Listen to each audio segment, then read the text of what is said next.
ManVSGame, coming to you live from Akihabara, Japan. Well, it's Akihabara, and then it's like Tokyo, and then Japan. But anyway, it's Tokyo Indie Fest. We're having a blast, just rattling off through these game devs and looking at these awesome games.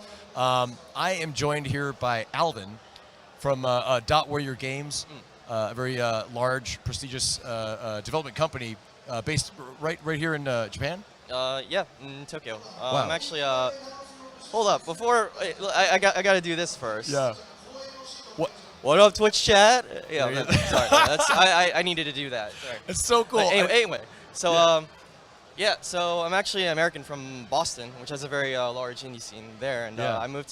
I used to work in an indie company in Boston as well. I moved to Japan about 3 years ago, and because I'm a huge fan of Japanese games, and I worked at a game company. During that time, I made a game called Block Legend. Actually, I put it out and it did well enough that I'm able to do full-time indie right now. And I work with Japanese artists because there's so much amazing talent here that I think that's not being utilized really well enough. But I was a programmer and he was an artist, and like, hey, let's make a game together, and we did.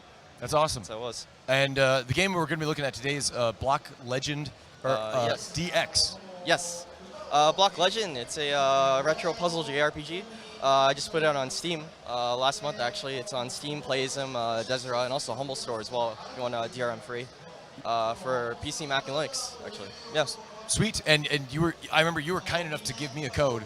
Yeah, we met at PAX East. Yes. A little bit, yeah. I was Yes. like, yay, a big fan. And Yeah. I was like, if you ever come to Tokyo, I'm more happy to show you around. And then I was like, you're coming? And it actually happened, yeah. Yeah. I still can't believe I'm here, honestly. I got the call Monday, flew out Wednesday. Here it is Sunday, and yeah, it's happening. Nice. So- Okay, I guess. I don't know. If you don't have any other questions, we can get into the game. We should. Let's just get right into the game, because the viewers are always clamoring for the gameplay. Yeah. They have no interest in looking at it like just three dudes sitting on chairs. Yeah. So, okay, I'm gonna just be straight honest. This is originally on iOS and Android, actually, but this is what hence the DX. And so I added controller support, new modes, new content, brand new soundtracks, things like that. So I guess I'll get into the game. Cool. Yeah. So you start out by not continuing. So you pick from a wide range of different characters. Like you got the normal JRPG hero. You got a witch, basketball player. Yeah, you got a ship from a side-scrolling shooting game. You got a race car, a sushi knight, salaryman. They all have different skills, different abilities. Thrifty. If you go to stores, meet NPCs, you get discounts and idle, things like that. And so yeah, I guess I'll go with Ninja. Who do you think I should pick? Man, honestly, being here in Japan, honestly, I want to say the salaryman. We gotta go with the salaryman. Yeah, true. Respect the salaryman. Just let him get drunk on the subways. He's had a hard day at work. Very much. Well, I mean, he's gonna be fighting monsters. He's probably gonna have a harder day. That's true. But. He needs to get really drunk. So there's different areas you can go to with different monsters and bosses, things like that. So. Since we're the Salamander, we'll go to Tokyo. Yeah. As you can see, huge city in Japan, currently invaded by monsters. As usual, the same. Yeah, and here you can also customize your loadout. So as you play the game, you earn what's called star blocks. You can spend to bring items into it, give you kind of an advantage. You also have equipment like swords, armor, things like that. But we'll go vanilla, I suppose. That's fine. There you go. Yeah, and then we start. He's tough, the salaryman. So the puzzle system is based off of a puzzle system called Samagame, which is if you have two or more adjacent blocks that are matching. Oh, well, we ran into a monster. Oh, wow. Yeah, it comes out. So each block does different effects. Of course, we have the sword, which attacks. You have the gold sword, which destroys 3x3 like a bomb. And so the enemy, after 3 turns, or depending on how high your agility is, they'll attack you back. Okay. Of course, green does a magic attack, shield. You want to keep that up so it reduces the damage that you take. Okay. And yeah, so this is kind of compressing down. I was a big fan of Puzzle Quest and Dragon Quest and Final Fantasy, but I thought there was no real kind of Japanese equivalent of puzzle. I guess there's Puzzle and Dragons, all those different I guess what they call gacha games here, but they all in-app purchase type of stuff, and I'm just I just want to make puzzle JRPG. Yeah. And yeah, here it is. It's very Japanese. This Yeah. one. Thing is, it's I mean, honestly saying, like, showing this on Twitch is kind of weird because, it's something that you kind of get involved in, kind of think about it. Like, I've been showing it off over there, and everyone's like, I don't know, a puzzle game, like, is that okay? And I'm like, yeah. But then once you start playing, they're there for like 20 minutes, and you just like don't stop. And I remember that. I was standing there talking to you while I was waiting to talk to somebody else, and I remember there was a guy playing your game like the entire time. Like, he had been playing it for quite a while. Yeah. So you go, and when you're walking around, there's shops that you can go to, and at the end there's a boss battle at the end. Yeah. And then checking. So during the game, you can also have you get quests that you can complete to earn star blocks with, and use that to unlock the characters, the regions, things like that. I just love the jab move he was doing with the umbrella there. Yeah. It's like Homeboy with the umbrella is just doing massive damage. Now he's fighting like a giant robo like Easter Island head. Oh thing. yeah. The amount of we have some pretty interesting monsters, which I can show you after this actually. Yeah. So you go, and then you can also. And then, you level up. You can, oh, shoot. Sweet. So finish that up. And yeah, I mean, so it's kind of roguelite, I would say. Yeah, definitely not gonna say roguelike, but you're always starting from the, level 1, and you keep going until you die, basically. Yeah. I've seen people play like 3-hour games of this. I was like, wow, like I haven't even gotten that far, but. Wow. Yeah. Does it ever happen that like on the board there's no 2 blocks alike? Yes, that happens. There's a penalty. You get minus 25%. You get 25% health penalty on you, and then it resets. Yeah. Oh wow. So yeah, you don't want to do that. Yeah, I see people just like, oh yeah, I'm just gonna go like like. Sorry, play super erratically like that. But if you do it like that, then you're gonna die eventually. Yeah, I can't believe I just noticed this, but you are actually fighting a sexy burger. Oh right. What is the story there, Alvin? So yeah. Oh shoot. So like so I just added in random adjectives. I guess like flavor text. Like I don't know, Rogue Legacy, right? Those different I guess modifiers. Thing is, I actually wanted that to actually modify the enemy, like add in like more agility or a skill or something like that. But thing is, I'm also I did everything but art, and this is actually the first game I ever designed by myself. I mean, I'm primarily an engineer, and so my old companies, I would program the tools like, I made this cool data-driven monster system or skill system, and then making this, it's like, yeah, I did it, and well, time to make like the monsters. I was like, man, I don't want to do that. Yeah, but yeah. So just put them right in there. So you just defeated the scary burger. Okay, Salaryman he's on a roll. Yeah, and I guess we can skip to the boss for a little bit. Oh, sure. There you go. Which I love this. This is now you're not gonna be able to do this in the actual game.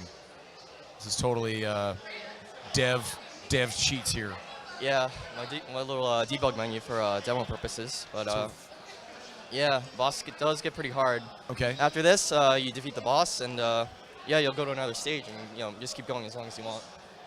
Or as long as you can. As long as you can. Yeah. So it gets more difficult. Okay. The old samurai. Wow. Yeah. Each different region. Well, yeah. Each region has different bosses, and I mean, I guess I can show you some of them actually. Yeah. Collection. Bunch. So there's the NPCs you can meet. Yeah. I mean, the artist I work with, he's absolutely amazing. Like he never made a game before in his life either. Really? As well. I like the style. I'm a sucker always for pixel art. Kind of retro style, and this definitely has a very cool. And feel also to it. in the DX version, we have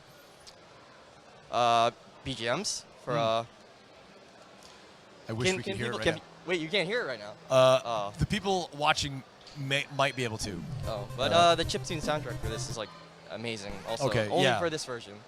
Oh, really? Yeah. And I guess that's that really. I mean, I guess you can check it out for yourself. It's out now. Yep. Out on what were the platforms again? Steam, Steam Playism, Humble Store, and also recently Desera as well. Actually. Oh, cool. Yeah. Absolutely, Block Legend. I personally have it because Alvin was kind enough to personally give me a code, but I recommend absolutely checking it out on any of those platforms really. I was gonna say Steam, but that's just my preference.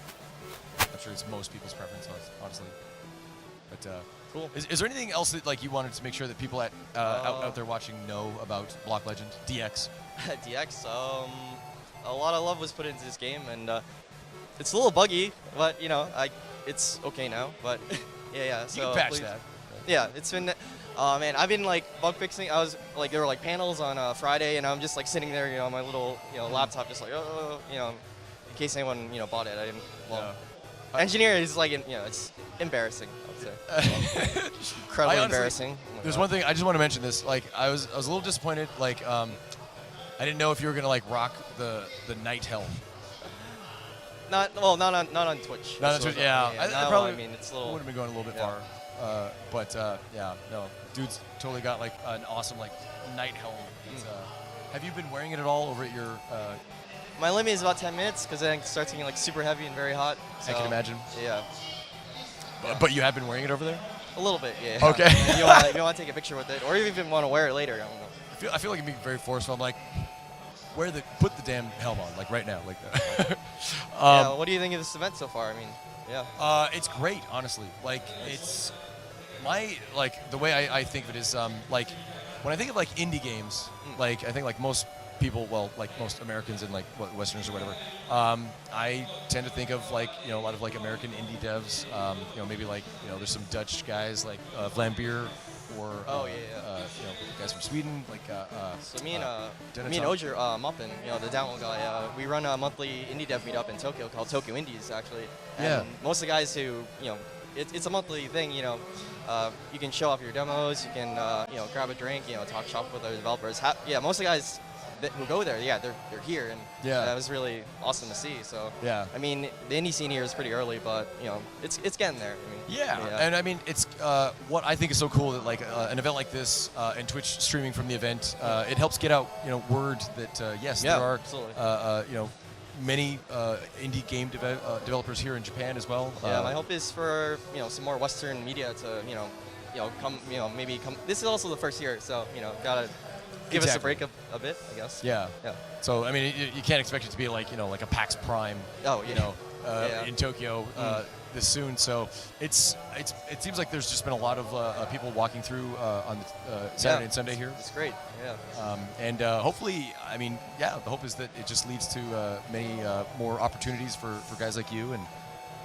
Well, mostly, I mean, I feel like being American kind of cheating. But guys like, you know, all those guys over there. Yeah. But you still live in Japan, right? Yeah, I've lived here for 3 years. Really? I actually live near Akihabara, so it's kind of like my backyard. So it's kind of cool. Which is awesome. No, I mean, you're totally part of the scene here. Like it's, you know. So, I mean, you're from Boston, like you said. Yeah. It's cool. Overall, I think the event has been great. Dan, like you guys, the people running it. I mean, great job. You know, thanks so much for it.